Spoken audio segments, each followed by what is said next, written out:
wherever you are. And if you're checking into this video, if you're live, please write that you're here live and say, hey, and if you're watching this replay, please write a hashtag replay so that we can follow you and see that you actually consume this training. And please let us know what you think about this training and in what way it serves you. Because the thing that I would like to talk about today is the internal struggle with growing a business. And I will go into this and give you a framework and some deeper understanding how we work as human beings while building a business. While doing so, I would also like to, I'm curious. I'm curious if you can, while we're doing this, notice where you get stopped in running your business, where you get limited by anything that's going on the inside of you, which means that it's not an obstacle in the outside world, but something is going on in the inner world that limits you from doing the thing that you know will make the difference in your business. So we will talk about the internal struggle. And the purpose of this training, please let me know if you're watching live, write a comment, say hello so that I know that you're with me. But the thing that we all need to overcome is, hi Alicia, good to see you.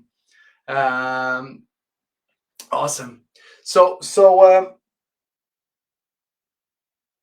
the thing that we want to the thing that we want to really be cautious about is when am I getting limited by the things that is not external but that goes on within me. Because if we were to look at knowing and doing, we have two different, and they're completely different things.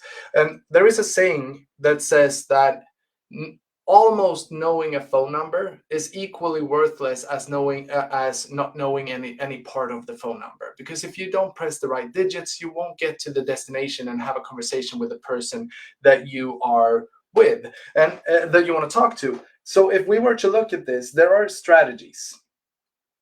And yes, it is wildly important that we have a strategy, that we have something, a pattern of actions that we intend to do to get an outcome that we desire. And I don't know about you. Please let me know in the chat if you've ever heard that strategy is only 20% of the thing that's going to make a difference. So if strategy is only 20%, what's the 80% that is not mentioned within strategy that is needed? We could call it mindset. We could call it whatever, but for the sake of this training, I want to call it implementation. Implementation. To implement the strategy that I have foreseen would give me an outcome that I desire. And if we were to look at this here instead, 80% is all about implementation. How can I follow the strategy and be continuous? What do you call it? You call it when you are following it. Never mind. When you're doing it continuously over time, over and over again, you're following all the small steps and applying the strategy. And the reason why many of us fails is due to implementation, because we lack implementation. And I would like to expose you to that this is all about the personal growth, the personal development and the growing of the individual. And if this makes sense to you, please write personal growth in the chat so that I know that we are talking the same language starting up this training. Because when we're building a business, why it's the best personal development or the personal growth ever is that when your business is doing good, that is a consequence due to the person running the business have been able to impacted and influenced the customers or clients that have bought from that person.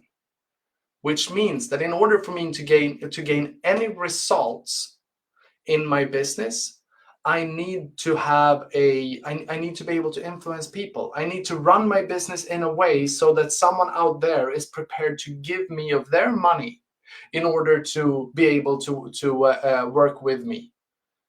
Which means that I can't beg for it. I can't ask nicely. And if I'm just nice enough, then I'm going to get clients, because that doesn't help. It helps to be a good person. It helps to be nice, but it doesn't give you the sales or the business that you desire and want. So it's the best personal growth that we can do. And what I would like to display are three things, three ways for us that almost always caught us or catches us. The first one is a training that we call the 6 Ps. And it's the 6 deadly personal traits that everyone and all of us have.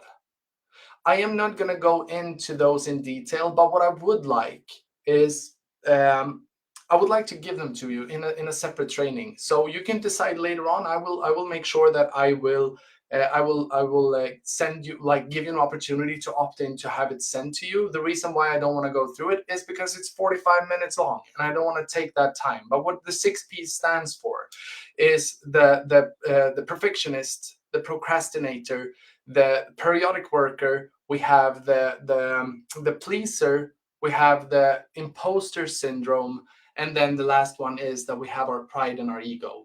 Those are 6 traits and personal behaviors that we all have to some degrees. Some of them we have more, some of them we have less. And I would like to gift you that training. If you see that, yeah, that would really help me to let go of my internal struggle for good, please write 6P in the chat, and we will make sure to send it to you. I will offer this to you again. But what I really want to cover throughout this training more is beliefs. Beliefs.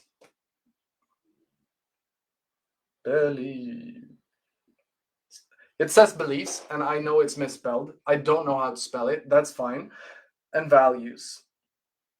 We have beliefs and values, and what I would like to say about beliefs and values is that I would like to give you a quick debriefing on how we come up with our beliefs and values, like in our psychology. And this is, if you were to study the work of many big psychologists in the academic work, this differs slightly. So we could argue, for the sake of the psychology, like the psychology studies, that it's slightly something different. That is fine, because it will make sense for you as I go through it, because we create values. We create values within ourselves to meet the emotional states that we believe are the most important for us to either experience or avoid. That is where our values comes into play. So when we are, because our guidelines is our emotional system, and when we believe that these are the emotions that I deem most important to experience, then I'm going to create values and systems in order to feel more of those feelings. The same thing with avoiding the feelings that I don't want to feel. And that is individual for all of us, but universally we love the sensation of love, and we don't love as much the sensation of anger or sadness or whatever. But in terms of us digging a bit deeper into psychology, we need to look at a different way of our brain to come up with whatever it comes up with. So if we start with beliefs, beliefs are the internal representation of how we make sense of everything that we experience. So we believe stuff due to the picture that we are displaying in our mind. So to give you an example, I have my partner Sani. Many of you know her from the Millionaire Coaches.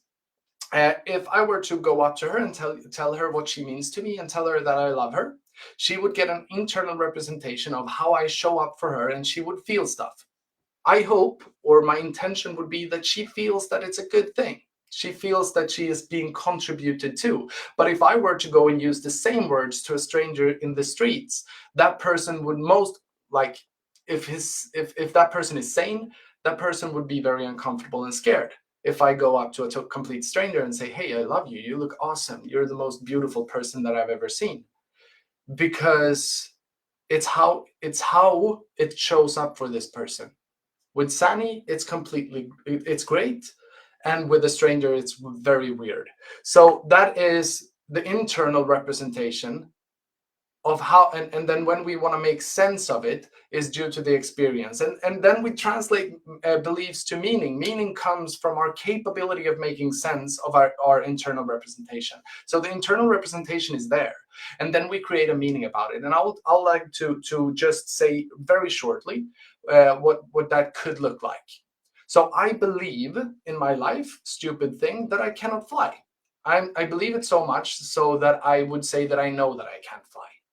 But what that is my internal representation, which creates the sense of everything. And what I make it mean is, if I were to stand on the edge of a building, a tall building, I would become afraid. I would feel it physically in my body. So that's the meaning. I would make the meaning out of it that it's dangerous. So from our beliefs and how we try to interpret the world, we create meanings. And with that meaning, emotion occurs. So meaning are what we create about everything. We are meaning-making machines, and we will never stop creating meaning. You are right now creating meaning about what is it that Lucas is saying. What is Lucas saying, and does this make sense to me? Or, wow, this is something that I would like to dig deeper into. I like this kind of stuff, whatever. So meaning is the thing that we create about everything. And what it ultimately does is that it creates emotion. It's the same thing as emotion, and emotions are the symptom of the meaning that we make. So I either feel comfortable because I'm being told by Sani that she loves me, or I am being very uncomfortable because a stranger in the street comes up to me and screams in my face that he loves me. And that's two different emotions, but it's a symptom due to the meaning that I make of it. So stupid examples, but just to make it clear of how our brain interprets all of these things. If this makes sense, please write sense in the chat so that I know that, in the comment field, so that I know that we are talking about stuff that we can comprehend. I don't want to make it too messy and too advanced or whatever. Because the thing that I want to say about emotions, if we were to continue, is that emotions are the thing that creates our values. I appreciate you. Thank you. All emotion is life force. Emotions are only life force. It's not good or bad. It's not right or wrong. It's not you should feel these emotions and you shouldn't feel this. When we have emotions, when we are emotional, the only thing that we are experiencing is life force running through our system, right? Life force running through our body. So an emotion then creates the values. And don't mistake values with a strategy of how to meet or avoid them, like the values that we have. Because we have strategies of how to behave to meet those values, to feel the way we want to feel, or to avoid feeling the thing that we don't want to feel. And it says, or global BS. Global BS doesn't stand for bullshit. It stands for global belief systems. So we have strategies to behave properly in society. In Scandinavia, we have something that is being called jantelag. That is something that we are supposed to value. At least we're conditioned to feel or believe that. So that is a global belief system. The last thing about values that I would like to say is that we have two different kind of values. It's toward values and away from values. Toward values represent the emotional states that we believe are the most important for us to experience, which connects to our deepest desires. So what we actually desire. And away from values are the emotional states that we believe are the most important for us to avoid, which is the things that we don't want to feel, is the thing that we are gonna avoid ultimately. And it all connects down to emotion. So if we were to go back here, the thing that can catch us are what we believe and what we value. And this is ridiculously important because we only believe the thing we can comprehend. We can only focus on the things we somewhat understand, or at least understand that we don't understand. And that is super important. And we create values like a machine. So let's take an example. Let's say that you are meeting with a potential client, and that potential client is then a prospect, and you're having a sales call with this person. Whatever you believe about this person, whatever you believe about sales, whatever you believe about your capability of delivering results to this person, whatever you believe that holds you from connecting with this individual and focusing on this person instead of focusing on yourself, will be one part of this internal struggle. Sales call is very typically easy to see, but let's take something else that is more common. Is that we're starting a business and we have a purpose with that business. But let's say that we are not getting started properly. We're not doing the things we know we should do, but there is something within me that just doesn't feel 100%. It will never feel 100%. And what happens is that the beliefs and the picture, the internal representation of whatever we believe and what we value aren't sorted out. So our brain goes into like shutdown mode. We can't act because we can't see the picture. And I'll give you an example. Let's say I started a business and I'm supposed to go to a marketing event. And on that marketing event, I can connect and I can meet a lot of cool people that I know would be beneficial for my business. I go there and I connect to no one. And then I feel like, oh shit, I'm the worst. I can't do this. I don't deserve this. I won't get the business that I would love and that I would love to have. And then we are rewinding, and then we're going back, and then we're looking at a different example that has nothing to do with business. Then we could see that we are doing this all the time, everywhere, because we need to get the picture straight. Our brain's work is to get the picture straight, to identify how it can keep us alive. And if we're doing something in our business, and if it doesn't scare us, we're not playing big enough. So the thing that happens within us are emotions, and our emotion. And emotion is life force. Life force is good because it means that it's force enough to act. So if we were to take that other example that has nothing to do with business, then we can see that it becomes more critical. Let's say that you're in a house. Let's say that that house is on fire. Then we wouldn't have an opportunity to postpone action. We wouldn't have an opportunity to care about whatever is around us. Yeah, but I might not want to leave the house because what if there is a like scary person when I leave the house? It doesn't matter, because the situation overrules and it demands action, and I need to act now, otherwise I'm going to burn in. And if you are a parent to any kids and your house would turn on fire, you would run through the flames to take your kids out of that house and get you all to safety.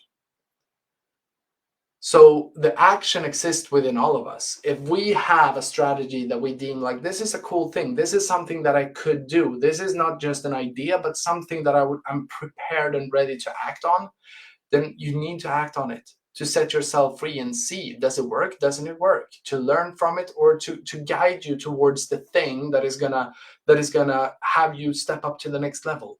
Because the only thing that can happen if you try is that you either succeed or you fail, or somewhere in between on the scale of success and failure. And what many of us do, or what many of us tend to do, is looking for what's the one action that if I make that action, it will make the ultimate outcome for me. It doesn't work. It won't work. In order for you to have sustainability, in order for you to grow and have all of it that you want your business to deliver for you, money, freedom of choice, personal growth, contribution to those who intervene with your business, money over so that you can contribute to another purpose that is even bigger for you, whatever it is. If you want to buy a car, if you want to buy a house, if you want to buy whatever, that's fine with me. If you want that, you need to be consistent with what you do. You need to take the small steps that allows for you to get to that end point. And that's the thing. And the internal struggle holds us from doing that thing, because we can do it tomorrow. When the house is on fire, we can't run out tomorrow, because tomorrow we won't exist. And that's a luxury, but it's also a test. And once you commit, life will always test you. That's what I believe in. When you really truly commit, let's take training for example. I'm going to run every day, and then the first day I'm so ready, I'm pumped, I'm putting on all the right clothes, and I'm going out to do that run. And then I open the door and oh shit, it's raining. What do? Do you run, or do you go back inside? Once you commit, life will test you. You're going on that diet, and then you come to an office, or you come somewhere, and then there's someone's birthday, and all of a sudden There's free cake for everyone, and we don't want to be that bad person that just like, nah, I'm not gonna celebrate you, so we eat that damn cake, and then the diet is gone out the window. It happens to us all the time in all areas in all of our lives. We need the discipline to recognize that there's nothing wrong with the strategy, but everything to do with the personal growth and the breakthrough of daring to implement, even though we haven't figured out all of the beliefs necessary and what we value to gain to that point. We need to risk our values and what we believe to learn more of what it takes to get to the place where I want to go. And it's unavoidable, and we do it in so many areas where we are forced into it. In a regular job, when we're parents bringing up kids, everything you do with your kids is not in alignment with everything that you value at all times. Super duper important. That's number 2, beliefs and values. The last thing is needs. And I'm gonna describe needs and the distinction between beliefs and values and needs for you with the same example of the burning building. So if you're in a burning building, it doesn't matter what you value anymore, because you have a need of survival, and the need will trump your values all the time. And we have, if we were to look, there are very, very many, a lot of different needs that we could define. If you're looking at the work of Maslow or Tony Robbins or whatever, there are different ones. If I were to take the one of Tony Robbins, because I like it, so I'm going to do it, we have, in the bottom, we have certainty and security. Certainty, security, it's the same thing, certainty. We need uncertainty or variety.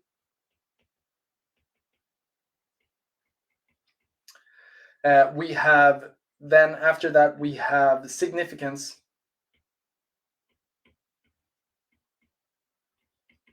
Then we have love/connection.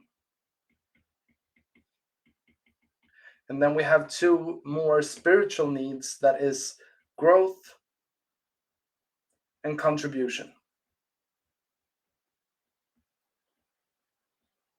And right now, we're just gonna assume that these are the fundamental needs. We could disagree, or we could argue about it. It's not important right now. But what we can see is that there are some universal needs that we have as human beings. And what we can see most in society all over the world is that we need certainty. We need to feel that we are secure. We need a level of security in order to dare to be and exist and stay.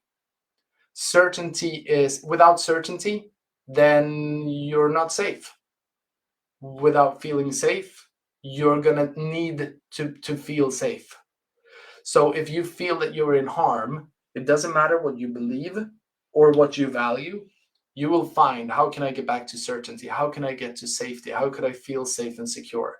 But if everything was boxed into safe and being safe and secure, and you're being fully certain at all times, you wouldn't feel good. So what we're doing then is that we're looking for uncertainty instead in some areas of our lives, which is variety. We need some like dynamic experience with while doing and going through life. We need to feel that it's not all the same at all times. And then the next universal need that we have is significance, which is that it's important for me to be seen by others as the best version of myself, let's say. That we have a need of significance, that we need to be someone. And it's not only in someone else's eyes, but most often it's in our own eyes. And there is where the internal struggle appears, because I need to look a certain way in my own eyes, but my action doesn't show that I can see myself as that person that I want to see myself as. Which means that I have a compelling identity, which I wish I could grow into. I wish that I could have a coaching business that gives me €1 million a year. But in order for you to be okay with yourself, you're ending up being significant enough to see that that is not who I am. Conflict in terms of values and need and beliefs, because I can't see the consistent action in myself to get to that point. So what happens is that I crave significance, and then I find significance in another way within myself. And then I get back to being certain about whatever I need to be certain about to feel good about myself. And there we go, all around, spinning around all the time. So if we go to the fourth one, is love and connection. Love and connection, and then it's love and connection is pretty straightforward. We need to connect with other human beings. We need love. Then we need growth. When we have a basis of all of the rest, like our spirit or spiritually, we need to grow as human being. It's unavoidable. We always do. And then we need to feel that we are a contribution to our surroundings. The thing is, we have primary needs that we prioritize higher than others. And what we can see in society is that the two needs that people crave the most is certainty, feeling secure and safe, and significance. The problem with this is, if you can recognize yourself craving certainty and craving significance, this is why you're struggling. Because you can't build a business focusing on you. I'm going to say it again, because you can't build a business while being focused on yourself. I can't afford to care about myself while putting myself in my business.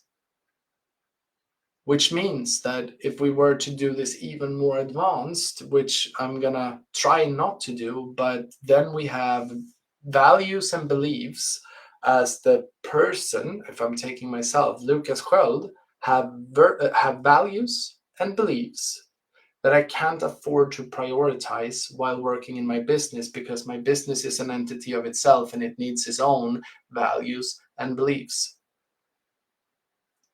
It's more important for me to serve my clients. That's a value that I have, than valuing whatever I value outside of my business. I can do that on my free time. When I'm working for someone else, that's pretty easy for us to do.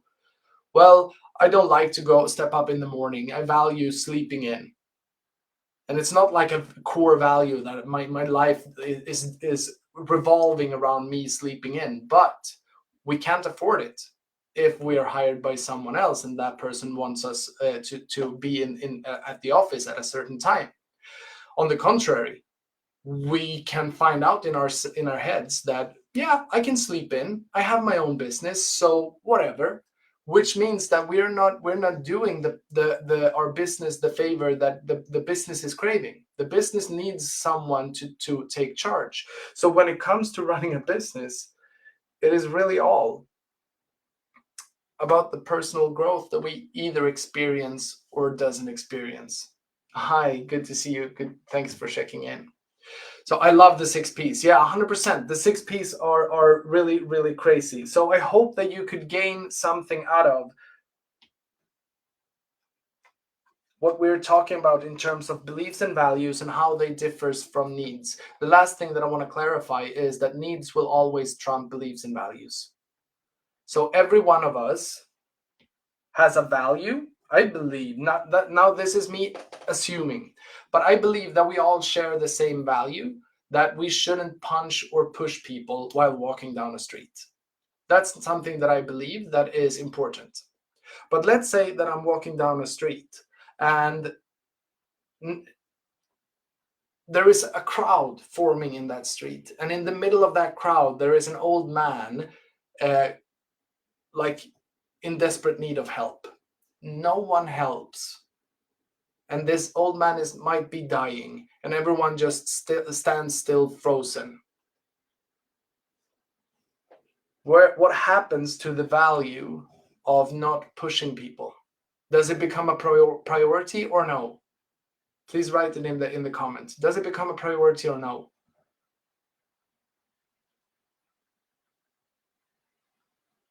Does it? No, it doesn't. It doesn't become a priority, because there is something more important. There is someone's life in lying in the middle of a crowd, and if I could save that person, I would push people away, not forcefully, not brutally, but enough so that I could get through, so that I could help that person. Which means that the value of not pushing people becomes obsolete. It becomes not important. 100%. So when we are looking at beliefs and values, they will always be trumped as soon as there is a need of something greater.